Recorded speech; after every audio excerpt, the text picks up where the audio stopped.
So today we have Carol Davis, and she's here to talk about the healing process as she sees it. Can you please introduce yourself, Carol? Mhm. I'm Carol Davis. I am a physical therapist from the United States.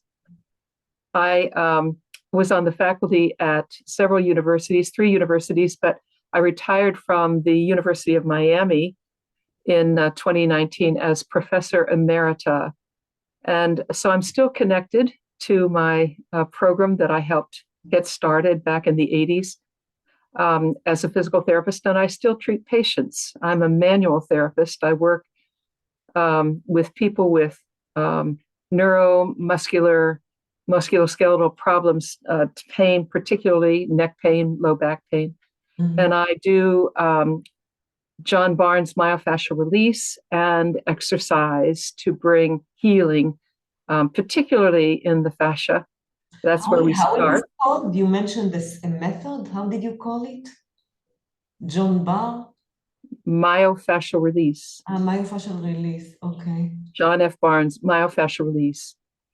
Very much like structural integration is Rolfing for Ida Rolf, Yeah, I know. Yeah, uh, and Feldenkrais is for Moishe Feldenkrais. yeah.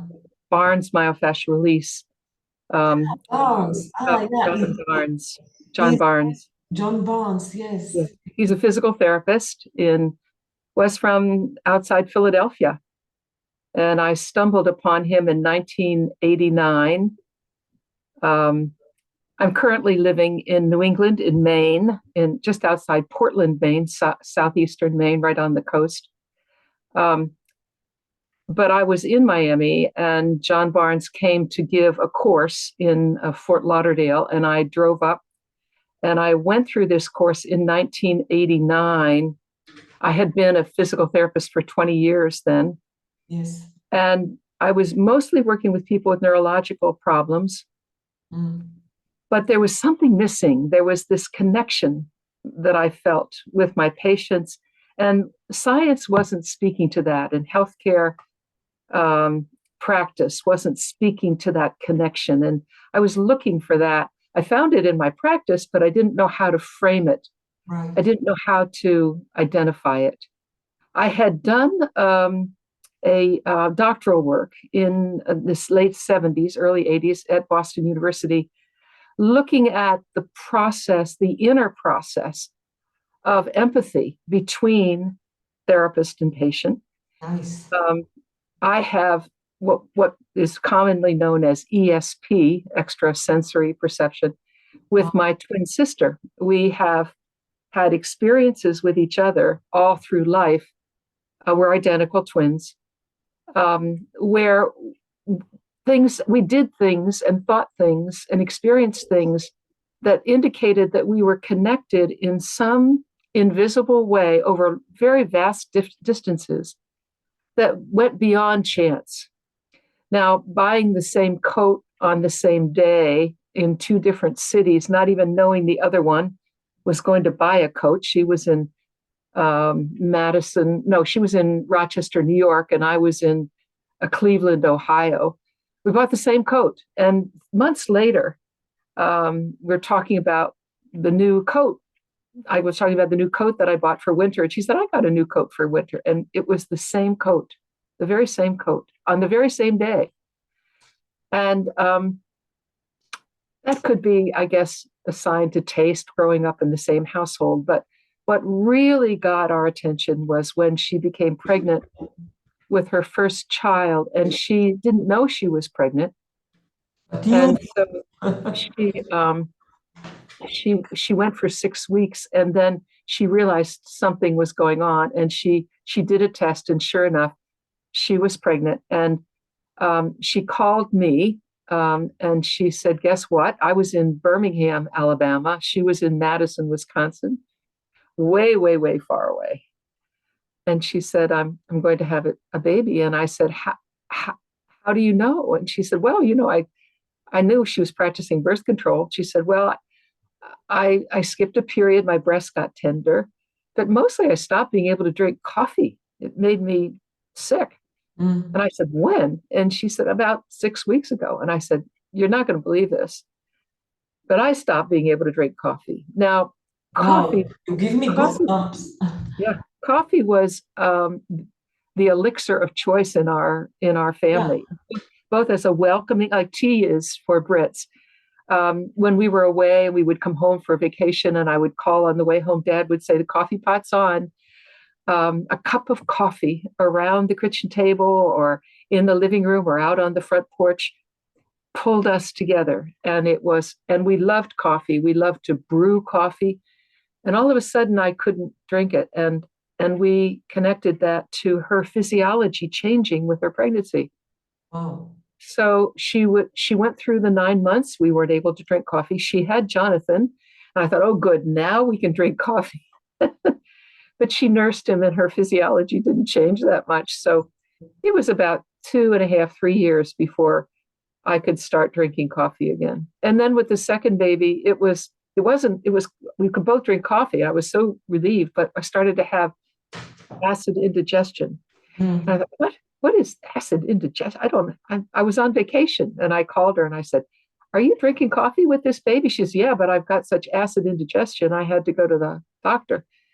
So that only lasted for the first trimester, thank goodness. But these little things started me thinking. This was in 1977 and 1980. And I was just finishing up my dissertation research on empathy. And I wished we could have a camera, because what I found was, with true inner empathy, now, not just mimicking empathy, not just trying to figure out in your head what somebody's thinking, or walking a mile in another's shoes, which are common definitions of descriptions of empathy. I realized there was an inner process going on, and I wanted to get a hold of that inner process in order to be able to kind of capture it, so that I could teach from a framework of facilitating this in my students. Because I saw my father, who was in hospital for 2 years with terminal cancer, not be treated well. The healthcare workers were under a lot of stress, and they took out their stress on him. And Wow. I watched him be not treated well. And I thought, how could it be? They wanted to be healthcare workers. They wanted to help, but they don't see him as he is. They see him through their own fog of stress. Yeah. And they were pretty brutal with him. Oh Some my stories God. he told me were having to wait for hours to get his dressing changed, because it was soaking wet. And they said, you have to wait in line. And they made him go last because he asked. Things like that. I thought, that's cruel. How can I help wake students up to how their patients are feeling, and who they really are, not who they think they are? My father was a very sophisticated national journalist. He was a newspaper man. He was an editor of a paper, but they called him Johnny, and they infantilized him because he had a wonderful sense of humor and he laughed a lot. And that's all they saw. They didn't see the sophisticated man. And so I said, I'm going to study empathy, because if we could tap into that inner processing, that and facilitate that in students. And so I studied empathy, and lo and behold, all of the literature on empathy was really oriented toward Carl Rogers, Yeah. and mimicking Truax and Carpenter. But then I found Martin Buber, that wonderful Jewish theologian, philosopher, Martin Buber, who Yeah. talked about I, thou. That's empathy, I, thou. And he talked about the crossing over. And I said, that's what it is. And then I stumbled upon Edith Stein, another wonderful Jewish woman who was a Renaissance woman. She studied with Edmund Husserl in Germany, and she got caught up in the existential philosophical movement, and she actually um, converted to Catholicism, Mm. and became a nun, a Catholic nun, Wow. this new translation of faith that she came up with. Unfortunately, Hitler saw her as a Jew Of course. and and chased her down and martyred her. But the Pope saw her as a saint and lifted her up, and she was beatified. So here's this wonderful Jewish woman who was sacrificed in Nazi Germany, who was lifted up to sainthood by Roman Catholicism because of her wisdom, because of her teaching. She wrote her dissertation on empathy, and it was called On the Problem of Empathy. And she said, empathy is not just thinking. No. Empathy is not just putting yourself in the place of another person. Empathy is sui generis, absolutely unique, and it's given to us through grace. It's not something we can do. It's a gift. Sometimes it's a burden. Sometimes when you feel too much, and like you said, you are an ESP, I thought you are an HSP also, a highly sensitive person, which is very tuned to smells, to noise, to texture of the textile on your body. Right.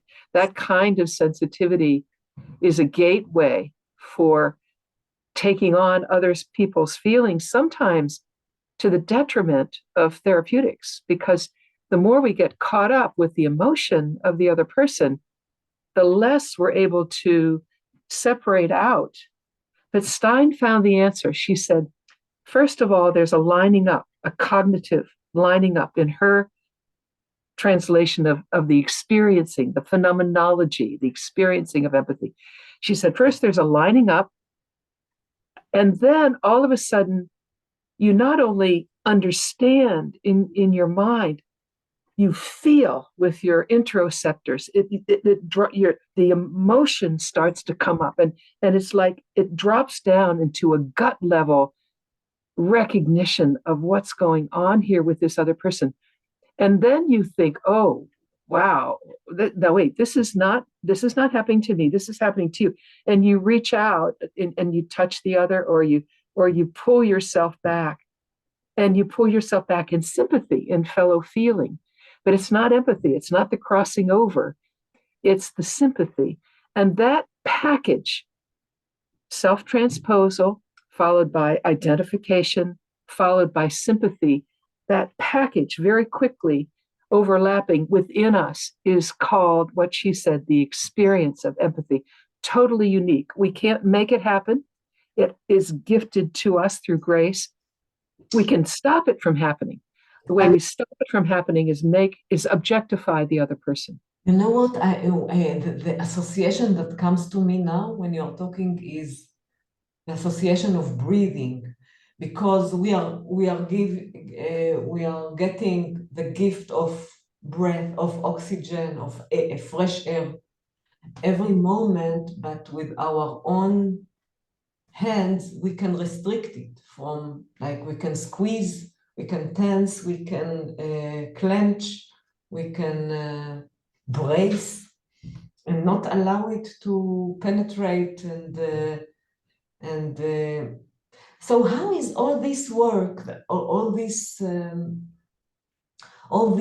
thoughts and ideas that you are talking about, empathy, sympathy, feeling it in the viscera, and that it is coming from grace, how is this related to fascia? Fascia, yes. That's the important question. Because a lot of people don't understand the fullness and the richness of fascia. We thought for a long time it was packing material or insulation. If any of us did cadaver dissection, we threw it away in order to be able to see the important things. What we've come to know is fascia is most important. It's the foundation of life. Jean-Claude Guimberteau says, fascia is the foundation of life. And in fact, as we're developing in the womb from a one-celled zygote into a multi-celled embryo, what charges the motion of the developing embryo in utero is this wonderful energy, this biotensegral energy that comes from somewhere. It's already present in the sperm and the egg. And when they unite, it takes off following the blueprint of the DNA that's in the cells, this energy charges through. And what happens is the mesenchyme, the fascia, is formed first. Wow. And as the fascia is formed, then the brain, the heart first, then the brain and the nerves and the muscles and the organs are framed within the fascia. They are embedded within the fascia. Fascia is the bed in which this is all created. And so, container. Yes. Yeah, in 9 months, every one of our 35 to 70 trillion cells, all of them are not just surrounded by fascia, they're embedded within the fascia, and they cannot function without this fascial environment. Fascia touches every cell in our body. And so what happens is fascia becomes multifunctional. It is it's the largest sensory organ in the body. But the heart fascia is cardiac fascia, and the heart can't beat without the fascial pericardium. Yes. Yeah. And the muscles can't function without myofascia. And the bones are crystallized fascia. And the nerves, not only embedded within fascia, just like the spinal cord lays, it's not a column.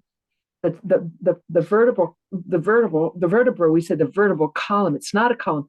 The vertebrae lie in a trough of soft tissue, of fascia, that pulls and tugs on it and keeps it apart. All the joints are kept apart by the constant tension and compression, volume of the fascia. Joints don't touch because the tension in the fascia, in that energy that came through the sperm and the egg, that energy is charging through us at all times, from the moment of conception until we take our last breath. So fascia very often is thought of, oh, well, that's the myofascia. It kind of surrounds the muscles, and it's part of the ligaments and the tendons and that's what the musculos. No, it's much, much more than that. Fascia is as we call it connective tissue. Jean-Claude Guimbarteau, who made that wonderful film Strolling Under the Skin, Jean-Claude says, no, it's more than connective tissue. It is constitutive. Wow, yes. Everything is constituted because of fascia that has no beginning and no end. He says, I looked and looked and looked. Where's the outside edge? It disappears in the skin. Where's the inside edge? It disappears in the tubes of the bronchi and of the esophagus and of the stomach and of the intestine. It disappears in the lining of the intestine. There is no ending. It's just all us. And as a result of that, with every breath we take, hold on a second. With every breath we take, we open up all of it. Every breath opens up all of our cells. Everything moves, always. And then we breathe out. But unfortunately, so many of us are in sympathetic overload. Yes. We live in an era where the sympathetic nervous system has taken over, and it's so familiar to us, we don't even know. We walk around, John Barnes says, we walk around with our eyes open like zombies, afraid of what's going to happen next. When's the next shoe going to drop? Right. And of course, when you live in a country that is constantly wondering next day, is this going to be a day where I have to be worried about bombs or death? We're in sympathetic overload all the time, as you are in Israel, all of us. And so what happens in sympathetic overload is we take in breath, but then we take in very small breath.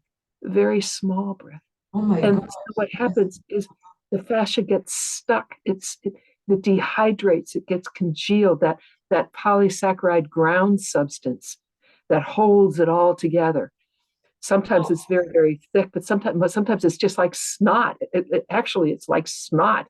It's so loose and gooey, as you see in Strolling Under the Skin. So what happens when what is happening as we age, that Mhm. some areas, Yeah, the yeah, fascia, are very loosey-goosey and they're breathing, and breathing too much, and some other areas are collapsing. And yeah, I think about the alveoli in the lungs. yeah. I noticed that there are parts in let's say in the anterior part, in the upper chest, that the alveoli are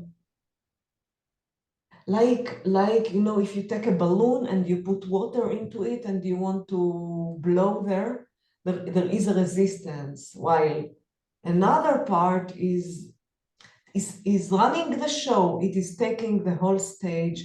So what causes this huge imbalance, which causes so you said that dryness of the fascia and aging of the fascia is a result of not breathing enough. Well, that's one of the reasons, because the alveoli need to be exercised through deep breaths from below to above, from our shoulders all the way down to way below our ribs. Um, um, all of them need to be exercised. So 5 deep breaths every hour. And by deep breath, closing your eyes, placing your hands just below your ribs, and breathing in and feeling the ribs do this. But And then breathing way, way, way. if the breath doesn't go to the chest circumferentially, what if it goes only to one side and the other side is stuck, and it is a vicious cycle because then you don't take, the air doesn't reach there. Well, you have to find out, why is that lung not inflating as it should? And there are several reasons why it might not. Some are obvious. The posture. When we are on the planet for 6 or 7 or 8 decades, then our body starts, our fascia only wants to help us.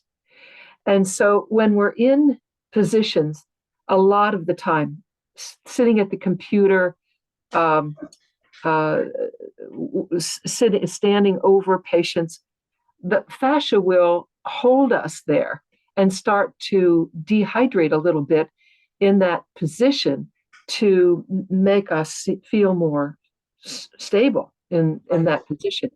But fascia needs to be opened up in order to function. And by function, I mean function in the fullest sense. I mean, allow energy, all the energies, to facilitate flow. And flow not only is air through the bronchi into the alveoli, into the bloodstream, getting oxygen into the bloodstream, taking carbon dioxide out of the bloodstream. That's one of the flows. But there are many flows, but all of the flows, the neuroendocrine flow, the digestive system flow, the reproductive flow, the steroid flow, the hormone flow, the endocrine flow, all and thought, the flow of thoughts throughout our system has a deep impact on how the nerves and the cells are interacting with one another. If the extracellular matrix that's just on the outside of every cell membrane is congealed, is dehydrated, why does it become dehydrated? Well, one, we don't have enough water in our system. Two, but drinking water alone is not enough. Not enough You because get the water out of the capillaries into the fascia, into the cells. Drinking water. Another thing that happens is especially with COVID, the immune system takes over to try to kill the virus and the bacteria. And in that killing process, there's byproducts from the white blood cells, from the the immune system, that gets stuck in the cells, and the white blood cells have to keep pulling that away, not just the bacteria and the remains of the bacteria, but the toxins from the viruses. Every virus we've ever had, every bacteria we've ever had. You don't have to catch a virus. It can be metabolites, toxic metabolites from the. That's right. From the air, from the earth, from plants, from plastics. Yeah. They all collect from lead, from heavy metals, from especially polluted air. We are filled with toxins, and with leaky gut, that food leaks out from the small intestine into the fascia, into the circulatory system, because the tight junctions open up in leaky gut and the food flows out. Well, the immune system sees that as an antigen and tries to attack it. Right. Trying to attack all the bacteria and all the viruses, and then the food as well. It shuts down, and we get what we call hypothalamic dysregulation. The hypothalamus no longer has the hypothalamus pituitary adrenal axis closes up, and the sympathetic nervous system, the cortisol, flows through us without any breaks because there's no modification. Would you say that if one trains himself, like he dedicates his life to feel in a parasympathetic mode, relax, chill, work on his thoughts, he would not allow, he would be very alert and vigilant to negative thoughts. Would this heal him from? It certainly would be the greatest prevention that you could ask for. The greatest prevention. And you will not be as susceptible to reacting to stress. We know, research has shown time and again, the quality and the health of cells has everything to do with the balance of the parasympathetic with the sympathetic. But once someone has restrictions, suppose that the prophylaxis, he didn't know about it and he created some adhesions or restrictions in the fascia, in areas of fascia in the body. Right. How can he undo it? How can he, Well, there are several things that can be done. Movement and rhythmic movement, dancing and jiggling, gets the fluid out of the circulatory system into the fascia.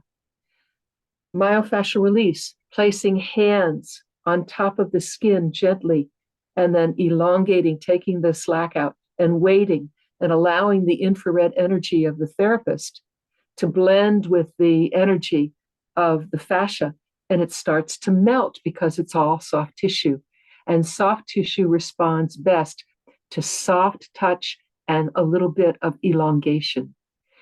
And then dance, exercise, yoga, breathing exercises, meditation to take care of negative thoughts. All of those are able, when you find a restriction, when you find a place that's, you've got a trigger point or an area. I have one that often talks to me just below my rib cage on the right, and it's a kind of a sharpness there. And I'll take my fingers or a soft ball. I don't have any balls in here. Soft ball. Light touch. Yes. Yeah. And I just press. I elongate. I stretch out because I'm constantly in a chair at the computer. I go lie down off the edge of the bed, allow my feet to dangle down, or better yet, if you have an inversion table, to go on the inversion table and tip. Yeah. Make sure that your ankles are well. Like you are shaking the body on and off, and well, like you are shaking a bottle with water. Yeah, but if you just elongate on the inversion table for 5 to 10 minutes, that gravity will do the work. It will open up the fascia. A fascial restriction is constricted, dehydrated fascia. You want to get water in there, fluid in there, and you want to get gentle pressure to soften the ground substance. And that's why myofascial release is so useful. That's why Pilates is useful. The rhythm of the springs and the holistic aspect. Lifting weights and exercising specific muscles, not so helpful. Because how about swimming? wonderful. It's not very good for the bones, but it's wonderful for the muscles and for the rhythm of getting that fluid interspersed throughout the body. So anything cyclic, any movement which Well, spiral, but instead of cyclic, what we're looking for is spiral, because when that baby is developing in the womb, what happens is it's all spiral tubes. And so what you're seeing here is a volume held open by this biotensegrity energy, but within it are all these tubes. The most obvious ones, of course, are the digestive and the respiratory tubes. But the tubes inside the fascia, the tubes inside the spinal cord, the tube around the spinal cord, the tubes in the muscles, the tubes in the extracellular matrix, tubes everywhere. And what happens is on the inside of those tubes is this spiral kind of ring. So when we take water in as H2O, it changes from that very stable H2O molecule to a very unstable liquid crystal H3O2 in our bodies. It's the work of Gerald Pollack. Gerald Pollack. How does that happen? We're not quite sure. But what we know for sure is it has to be that way in order to link on to the collagen. And we're mostly collagen. Collagen is a spiral, it's a triple helix. And so that liquid crystal water hangs on those freed up molecules from the very unstable crystal matrix of the water, hangs on to the outside edges of the collagen, and then it hydrates it that way. And so what we're finding out is that rimming, a musket, a gun, it's just a barrel with a ball going through it. They perfected the musket into a rifle by grooving out the inner lining of that barrel so that the bullet spiraled. Yes. And that spiraling added velocity and distance. And that's how we think, that's how the blood vessels in the feet, the fascia of the blood vessels in the feet and the legs spiraling with that energy that comes from source, from the moment that we're conceived, that energy that's coursing all through us, spirals that blood back up to the heart. And then the heart receives it and spirals it out again. And so everything inside of us is moving always. So the worst thing that we can do is remain in bed, for example, for days. Yeah. And that's what we have to do when we're ill, when we don't have the energy. But even in bed, we can do the tensing and the relaxing, the moving, the spiraling of our joints, the flexing and extending of our fingers. Yes. And every time we do that, we're helping fascia be kind to us. Nice. So if fascia is so much more than ligaments and tendons. It is the ground of our being. It is the essence of life.